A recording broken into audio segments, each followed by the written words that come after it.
Hello champs, welcome to my library. And after so long आपका ये BRC scientific officer का recruitment notification has come. तो I think आप लोगों के लिए this time must be like कि इसको फ्रीज करके रखना है and you have to study as much as possible ताकि आप इसको so that you can make it up to BRC. ठीक है, तो अब बात करते हैं एप्लीकेशन डिटेल्स की। पहले तो हम एप्लीकेशन डिटेल्स पे इतने सारे वीडियोस मौजूद हैं, तो फिर मैं ये वीडियो क्यों बना रही हूँ? क्योंकि मैंने एग्ज़ाम दिया है। मैं इंटरव्यू प्रोसेस के पहले एक जगह होती है विच इज़ डॉक्यूमेंट वेरिफिकेशन वाला प्लेस, तो वहाँ पे कुछ चीज़ें होती हैं, वो बताने के लिए मुझे ये वीडियो बनाना है। थोड़ा सा इंटीग्रेटेड मैनर में मेरे साथ चलना, बस आप मेरी बात सुनते रहना। तो सबसे पहले एज लिमिट की बात करते हैं। एज एज ऑन अगस्त क्यों इतना बड़ा फैक्टर है? क्योंकि देखो, कैटेगरी वाइज इनने जो एज दी है ना बच्चे, ये क्या करते हैं कि अगर आप 25 ईयर्स 364 डेज़ के हो, ठीक है, कब? जब आप एग्ज़ाम अप्लाई कर रहे हो तो ये एक्सेप्ट कर लेंगे। बट अगर आप 26 ईयर्स के हो चुके हैं या फिर ये 365 डेज़ हो चुके हैं, 1 साल हो गया, ये नहीं एक्सेप्ट करेंगे। इतनी ज़्यादा स्ट्रिंजेंट पॉलिसी है कि 26 बोले तो 26, ठीक है। For general category it's 26 years, for OBC 29, for SC ST 31 years। Respective categories में आप अपनी एजेस देख लें। इसलिए बता रही हूँ क्योंकि लास्ट टाइम बहुत सारे स्टूडेंट बहुत परेशान हुए हैं। देवर लाइक मेल करें, क्या करें, हमारा बस 26 साल 1 दिन हुआ है, 26 साल 1 महीना हुआ है। तो बेसिकली वो नहीं एक्सेप्ट करते हैं। मेरा ये इस वजह से आई वुड से कि लास्ट टाइम तो बीआरसी ने नोटिफिकेशन ही रिलीज़ नहीं किया। शायद अभी मैं अपने हेल्थ इश्यूज़ पे काम करते करते एग्ज़ाम देती, but just because of this thing, ये जो एज का वो था, मैं खुद मेरे एग्जेम्प्टेड हो चुकी हूँ, ठीक है। नॉनदलेस उससे फ़र्क नहीं पड़ता, मैं एग्जेम्प्टेड नहीं होती तो भी आप लोगों को बताती ही जितना मेरे पास एक्सपीरियंस है। उसके बाद की ये चीज़ें तो आपको पढ़ने वाली है। बस आप ये याद रखो कि अगर कोई एप्लीकेंट है जो कि काम कर रहे हैं ऑलरेडी सेंट्रल या फिर स्टेट गवर्नमेंट में या फिर अपनी किसी पीएसयूज़ में, तो उनको एनओसी लाना पड़ता है। आई थिंक आप में से नहीं होंगे, वैसे अगर हो भी तो आप एनओसी उस टाइम जनरेट करोगे, ठीक है। अब बात करते हैं मोड ऑफ एंट्री की। मोड ऑफ एंट्री क्या है? 2 तरह से जा सकते हो आप। One is via gate exam और second is via written exam, ठीक है। रिटन एग्ज़ाम को WE लिख देते हैं। अब गेट एग्ज़ाम आपको पता है, गेट एग्ज़ाम की जो रैंक जिस तक वो कॉल करते हैं ना, that is up to 1 to 30 आप लेके चलो या फिर 35। मेरे टाइम में आई थिंक उनने स्टूडेंट कॉल किए थे, they have called up to, यार आप 2019 की एक बार लिस्ट देखना, पड़ी है कहीं ना कहीं, वो पड़ी है ऑनलाइन।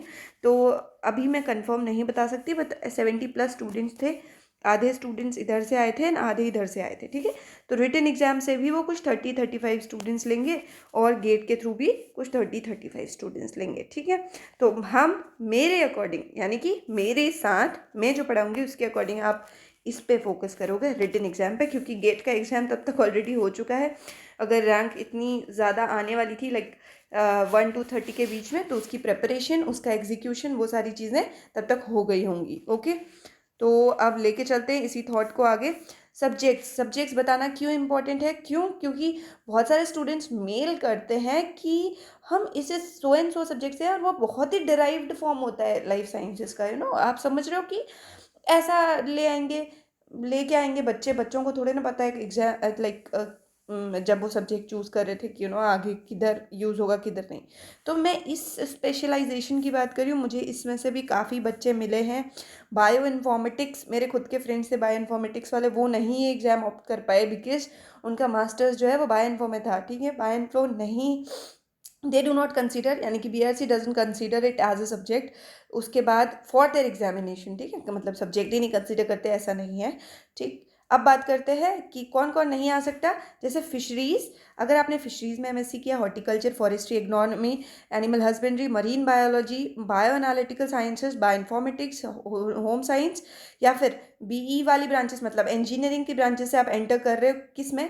आपने बीई किया है, बीटेक किया है, एमटेक किया है, बायोटेक्नोलॉजी में, जेनेटिक इंजीनियरिंग या बायोमेडिकल इंजीनियरिंग में, तो आप एलिजिबल नहीं हो। वहीं अगर आपने एमएससी किया है बायोटेक्नोलॉजी में तो डेफिनेटली आप एलिजिबल हो। और बहुत सारे स्टूडेंट्स फाइनल सिलेक्शन में भी मैंने देखे हैं, आई थिंक एमएससी भी नहीं एलिजिबल है।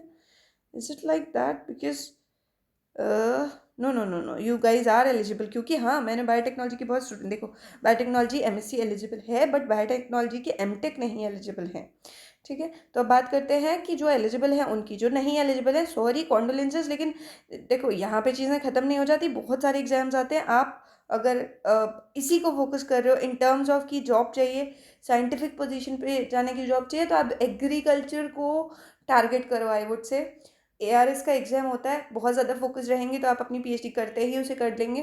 एंड एग्रीकल्चर में बहुत सब एग्ज़ाम्स आते हैं जो कि for officer positions, for different kind of ऐसी रैंक्स के लिए आते हैं। तो अगर आप BRC छोड़ रहे हो या फिर BRC कोइंसिडेंटली छूट रहा है तो आप एग्रीकल्चर पे फोकस करो, ठीक है। तो अब बात करते हैं कौन बच्चे हैं जो कर सकते हैं, एग्जाम दे सकते हैं। तो MSc in agriculture, biochemistry, microbiology, mol bio, mol bio अगर किसी ने ऑप्ट किया है well and good, biotechnology, genetics, botany, zoology, plant science, plant breeding, plant pathology, entomology, food technology, animal science, life sciences, biomedical sciences and bio sciences. क्या चाहिए, ये मैंने red से क्यों हाईलाइट किया है, क्योंकि ये 60% aggregate marks in MSc as well as in BSc बहुत ज़रूरी है। अगेन ये हुआ था कि 59 पॉइंट समथिंग मार्क्स है, लेकिन उसने जो इनका इंटरफेस था उसने एक्सेप्ट नहीं किया, क्योंकि 60% अगर एग्रीगेट है तभी आप फॉर्म भर सकते हो, ठीक है। उसके बाद एक्सेप्ट फॉर 5 ईयर इंटीग्रेटेड, अगर इंटीग्रेटेड MSc है दैट्स अ डिफरेंट केस, उसमें वो कंसिडरेट हो जाएंगे। और BE, BTech, BSc technology only in food technology with minimum of 60% aggregate marks. आप समझ रहे हो कि BTech कहाँ एक्सेप्ट कर रहे हैं, फूड टेक का BTech एक्सेप्ट किया जा रहा है। माइंड यू गाइस, BRC में फूड टेक से रिलेटेड काम बहुत होता है, तो वो आप उनका BRC का न्यूज़लेटर डाउनलोड करोगे तो आपको मिल जाएगा कि क्या क्या काम होता है। अब आते हैं सेकेंड वन में। Second one is MSc applicant should have studied 1 out of physics और केमिस्ट्री और बायोकेमिस्ट्री और agriculture chemistry as a subject at the BSc stage और एट सब्सिडियरी, उसी के एलीड में पढ़ा होना चाहिए, सब्सिडरी एंड और ancillary level in case of 5 year integrated MSc। शुद्ध देशी भाषा में बताएं तो MSc में आपके पास क्या होना चाहिए, या तो फिजिक्स होना चाहिए या फिर केमिस्ट्री होना चाहिए या बायोकेमिस्ट्री या फिर एग्रीकल्चर केमिस्ट्री। कब, जब फाइनल ईयर होता है। नहीं, फाइनल ईयर भी नहीं, आपको 3 साल जो होते हैं BSc के, या ऑनर्स कंसिडरिंग की 3 साल या 4 साल की बात हो रही है, तो उसमें से आई थिंक आपके पास केमिस्ट्री 1 साल के लिए होना चाहिए। ये एक एलिजिबिलिटी से एंथ्रोपोलॉजी के बच्चे जिनका बैचलर्स में ऑप्शनल जो केमिस्ट्री या एंथ्रोपोलॉजी दैट इज ZBC लेते हैं या फिर ZBA लेते हैं बच्चे, तो अगर केमिस्ट्री और एंथ्रोपोलॉजी में से वो बच्चे जिनने along with their pure sciences anthropology opt किया, वो एलिजिबल नहीं है। अगर केमिस्ट्री लिया है तो एलिजिबल है, या फिजिक्स पढ़ी हो या बायोकेमिस्ट्री पढ़ी हो या फिर एग्रीकल्चर केमिस्ट्री पढ़ी हो एज अ सब्जेक्ट। कब, उस मार्कशीट पे मेंशन्ड होना चाहिए, ऐसा नहीं कि आपने ऑप्शनल में पढ़ा हो ये सब्जेक्ट। उसके बाद applicants, third, applicants opting to be considered OTB on the basis of a GATE score should have a valid GATE. GATE के लिए रिलैक्सेशन वैसे सेम ईयर मांगते थे आई गेस, हाँ सेम ईयर ही मांगते थे, अभी प्रीवियस ईयर और सेम ईयर कर दिया है इनने। लाइफ साइंसेज और बायोटेक्नोलॉजी दोनों के स्कोर्स आप भेज सकते हो। आपका एक अच्छा स्कोर इंश्योर करता है that you will be short listed for the interview, आपको कॉल आएगी।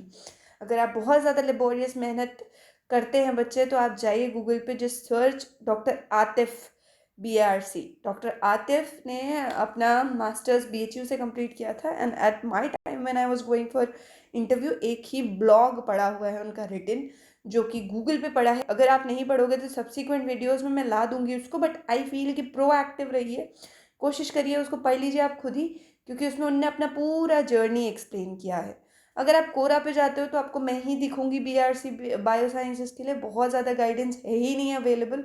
एंड यूट्यूब पे अब कुछ कुछ वीडियोस आने लगे हैं, और इंस्टाग्राम पे भी अगर आप ढूंढोगे तो मैं मिलूंगी, जहाँ पे मैंने बहुत सारे लाइव सेशंस किए हैं जो कि मैं वीडियोस के फॉर्म में यहाँ भी अपलोड कर दूंगी। तो मैंने बता दिया, गूगल में जाना है, डॉक्टर आतिफ सर्च करना है, उनका ब्लॉग या फिर BRC एक्सपीरियंस डालना है। वो अभी साइंटिस्ट है, उनसे मेरी बात हुई है काफ़ी बार, वो he is a scientist there, and अभी तो वो लाइक वो काफ़ी सीनियर पोजीशन पे होंगे। एंड वो वहाँ पे क्या होता है, ट्रांसफ़र हो जाते हो आप उनकी ही DAE यूनिट्स में, तो वो one of the DAE units में काम कर रहे हैं। He is working on bacteriophage. तो आप देख सकते हो, आप उनका एक्सपीरियंस पढ़ सकते हो। And he entered there I think via GATE या फिर बोथ, क्योंकि उनका जर्नी काफ़ी इंटेलिजेंस से भरा है। तो उसके बाद बात करते हैं स्टेजेस ऑफ एग्ज़ाम की। हाँ, ये मत सोचना कि अगर आपने रिटन एग्ज़ाम कर लिया या फिर रिटन एग्ज़ाम कर लिया या गेट कर लिया तो आपको कॉल आएगी फॉर इंटरव्यू। अब ये कॉल फॉर इंटरव्यू है, इट डज नॉट इंश्योर कि आप हो गए हो सिलेक्ट। तो कितनी स्टेजेस हुई 2, ठीक है। एक हो गया आप रिटन एग्ज़ाम या फिर गेट के थ्रू जाओ, यहाँ से शॉर्ट लिस्टिंग कराओ। दूसरा हो गया इंटरव्यू। अब इस इंटरव्यू के बाद क्या होता है ना बच्चे कि अगर आपका परफॉर्मेंस बहुत अच्छा होता है इस इंटरव्यू में, मतलब कंसिडरेट होते हो कि वो कंसिडर करते हैं कि आप इतने अप टू द लेवल नहीं हो कि आपको सिलेक्ट कर लिया जाए, लेकिन आप इतने हो कि आपका साइंटिफिक टेम्परामेंट अच्छा है, मतलब कैन डू बेटर वाला सिनेरियो है आपके साथ। तो आपको कॉल आता है वहाँ से पीएचडी के लिए, ठीक है। आपको डायरेक्टली शॉर्टलिस्ट कर देते हैं वो पीएचडी के लिए। मेरे केस में यही हुआ था। जब भी मैं लिखती हूँ ना, तो मैं लिखती हूँ कि आप qualified BRC OCS as well as BRC PhD. तो ये बीआरसी पीएचडी का कॉल ना मुझे इंटरव्यू बीआरसी का जो मैंने साइंटिस्ट का इंटरव्यू दिया था उसके थ्रू आया था। क्योंकि मैं फाइनल इंटरव्यू में सिलेक्ट नहीं हुई थी, आई फेल्ड दैट एग्जाम। मैंने पिछले वीडियो में या अगले वीडियो में कहीं तो रिकॉर्ड करते वक्त 874 मार्क्स बोल दिया है, लेकिन मेरा 774 था out of 1000 and cut off थी 801 नंबर, 801 1000 में से। तो यहीं से मुझे हो पाया था कि आई कैन डू बेटर, मैं नेक्स्ट टाइम में निकाल लूँगी। बट नेक्स्ट टाइम ऐसा सिनेरियो नहीं बन पाया। लेकिन क्रिब नहीं करते, मैं आपको जो बता रही हूँ उसी पे रहते कि वहाँ से आपको कॉल आ सकता है। किसके लिए? इसके लिए तो प्लीज़ अपना मेल चेक करना। मैंने इतनी बड़ी स्टुपिडिटी की थी कि आफ्टर आई जॉइंड आइजर मोहाली मैंने ये देखा था। मेरे लिए बीआरसी वॉज वेरी इंपॉर्टेंट, तो मैं जा सकती थी पीएचडी के लिए एट दैट टाइम, बट मैंने बहुत बाद में देखा था and things had changed by then. तो इसलिए मैं पीएचडी के लिए वहाँ पे नहीं गई, क्योंकि मैं आइजर मोहाली ऑलरेडी ऑप्ट कर चुकी थी। ख़त्म हो गई मेरी slides. Thank you everybody, keep studying and I hope कि ये वीडियो आपको इसलिए नहीं देखना कि हमें व्यूज़ बढ़ाने, ये वीडियो आपको इसलिए देखना है कि आपको ये उस पर्सपेक्टिव से पता चले कि मैं वहाँ पे जाके आई हूँ, तो मुझे ये चीज़ें इन पर्सन पता है। आपको अंडरटेकिंग देनी पड़ती है अगर आप यहाँ से कुछ गलती करते हो। अब मैं गलती भी बता देती हूँ, मैंने मैथ्स लिख दिया था एज माई 12th सब्जेक्ट, मैंने PCMB डाल दिया था, मेरा PCB था, ठीक है। तो इस M के लिए मुझे अंडरटेकिंग देनी पड़ी थी and I was so afraid कि मेरा फॉर्म रिजेक्ट कर देंगे। मैंने 2 फॉर्म भरे थे इस चक्कर मैंने 2 फॉर्म भरे थे, हाँ, 2 डिफरेंट आईडीज़ से, बट मेरा ये फॉर्म ही एक्सेप्ट हुआ था। शायद वो क्रोनोलॉजी में हुआ था कि जो पहले भरा है, एंड इसके लिए मुझे अंडरटेकिंग देनी पड़ी थी, ठीक है। So thank you everybody. इसको फेस्टिवल की तरह मनाओ, क्योंकि कभी भी एग्ज़ाम की डेट आती है फोकस थोड़ा इंक्रीज़ हो जाता है। एंड अब तो श्योर होना है यार कि एग्ज़ाम होना ही है, तो लगा दो जान, ठीक है। मिलते हैं नेक्स्ट वीडियोज़ में। आगे का आपका पूरा प्रबंध कर रही हूँ मैं, तो आप बस पढ़ते रहो। अभी अपने एंड से पढ़ो, मैं जितनी हेल्प हो पाएगी सारी करूँगी, ठीक है। So thank you.